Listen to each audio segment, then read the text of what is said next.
Prepare the drum and the shaft. Insert the shaft center into the drum. Note: make sure to align the 3 screw holes. Arrange the screws in sequence. Tighten the screws from the groove of the drum.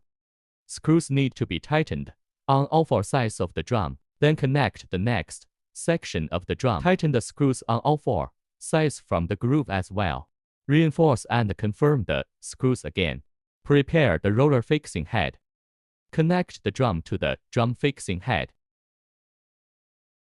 Align the screw holes and tighten the screws on all 4 sides. Prepare the fixed head at the motor end and remove the screws. Insert the motor end of the drum into the motor fixing head.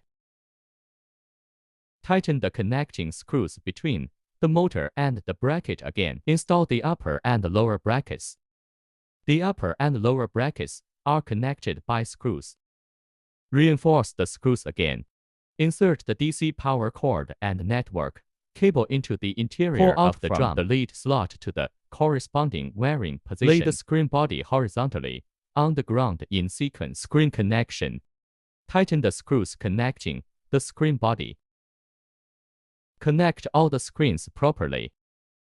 Adjust the roller to align the screen body with the fixed position of the roller. Connect the DC power cord to the network cable.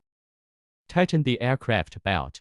Screws for fixing the aircraft's pressure plate. Secure all aircraft with pressure plates. Adjust the length of the lines and clean the screen body. After checking for errors, turn on the power and raise the scroll. Play the video.